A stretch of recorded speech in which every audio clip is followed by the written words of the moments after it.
Paynesville Area Healthcare System serves the communities you live in. With medical clinics in Belgrade, Cold Spring, Eden Valley, Paynesville, Richmond, and Spicer, you are sure to find personalized care close to home. We truly are a small system with big services.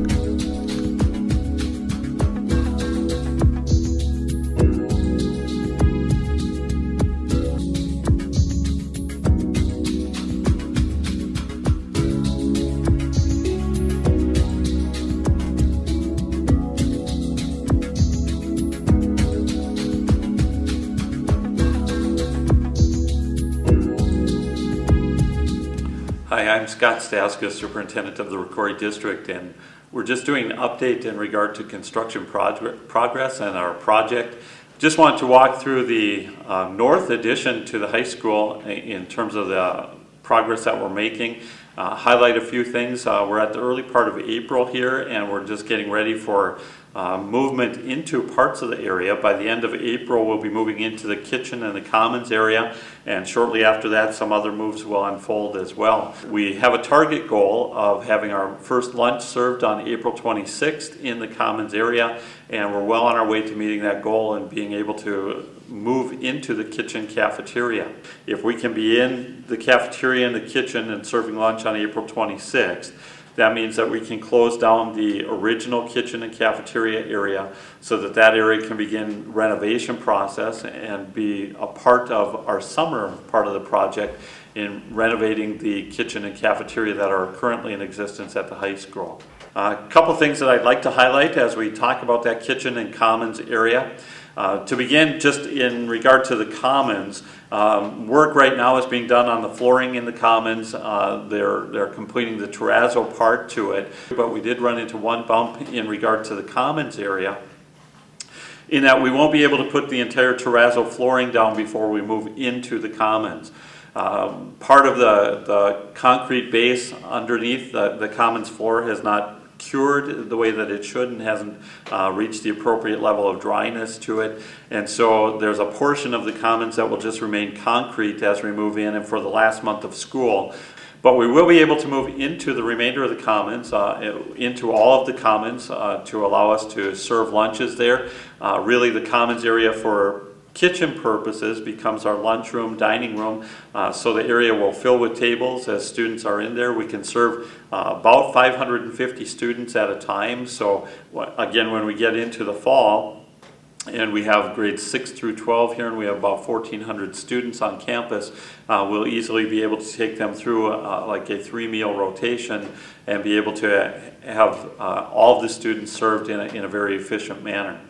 But just want to walk through a little bit of how the kitchen functions. Very back end of the kitchen is, of course, a food preparation area. Freezers and refrigerators all in the very back part of the kitchen, so easy access and convenient to food preparation areas. So then there are countertops and tables across the back end of the kitchen. In the middle of the kitchen, we move into the cooking area, really, where stoves, ovens, and the pieces that are needed to prepare the meals in regard to the cooking of them actually takes place. So we go from the back in terms of storage and food preparation into the actual cooking of the area, and then we move that into some warmer stations. As the food is finished in the ovens and the other areas in the back, we have some stations that will allow it to be stored in warmers until students need to be able to move it onto their plates.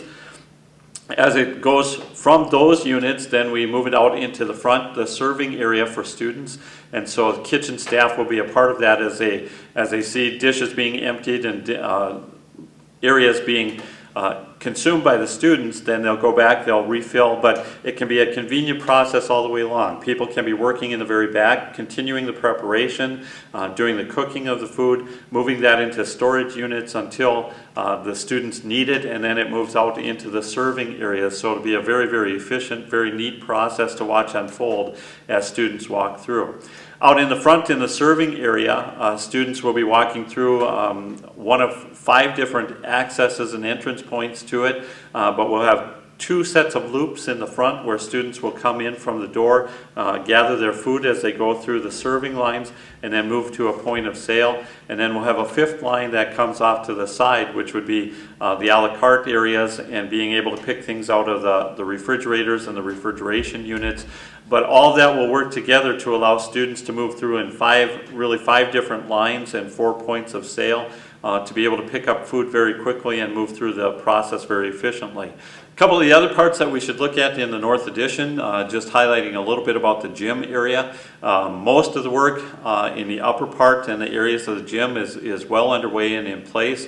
All the things that are part of the ceiling have been put in place with the nets that divide the gym into the different parts, the batting cage that's on the very north end of the gym, the lift for the wrestling mat. All of those have been installed. We'll bring things up into the ceiling and be able to store it and protect it there. In addition, essentially all the work in preparation for the flooring is done. The floor is just about cured in terms of the concrete, and so that means by mid to late May we'll begin to move into there to be able to begin putting the wood flooring down that will be the permanent floor of the gym. Outside the gym space, just looking down the hallway, things are coming along here as well, so that we are looking more like a finished product. As you look down the hallway, you can see the different parts to it, with the showcases and trophy cases being installed. I think there'll be a tremendous display for ROCORI pride and ROCORI history. We've never had nearly as much of display area as we have within the area around the gym. And the showcases will be very, very nice to be able to show the work of the students, both historically and in the future. In the locker rooms, of course, all the lockers have been installed. They're put in the proper places, and we actually have a lot more locker units here than we've had in any of our existing locker rooms, so it's very nice to see. Very nicely arranged benches within the area as well. Very, very nice areas for students as they move into it in the fall for the fall activities. The fitness area and the wrestling room, we still have a little bit of work to do there, but for the most part I think students will be able to have access to those during the course of the summer. The fitness area in particular, we're making available to students because that part of the addition for the most part will be complete by the time we hit the summer. And last area in the North Addition to cover is really our district office space, and you can see as we're looking today that carpet is being laid in the district office spaces in each of the office areas. One of the finishing touches to the area is to get the carpet in.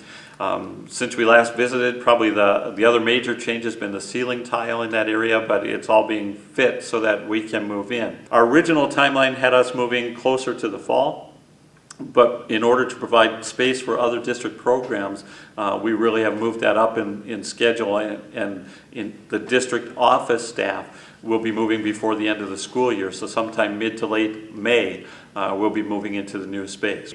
If we can move into ours, that means we vacate the space in our relocatable building, and that means that space can be used for community education and for the senior center over the course of the summer and the renovation work. So as we've looked at the North Addition, lots of things happening, a lot of finishing details occurring throughout the North Addition to get us ready for that kitchen and commons move with students and staff, and then eventually other things unfolding as we move through the last part of the school year and into the early parts of the summer as we begin to occupy that new construction space. But things are moving along very, very well, and we're in great shape to be able to occupy it as we need to according to our timeline.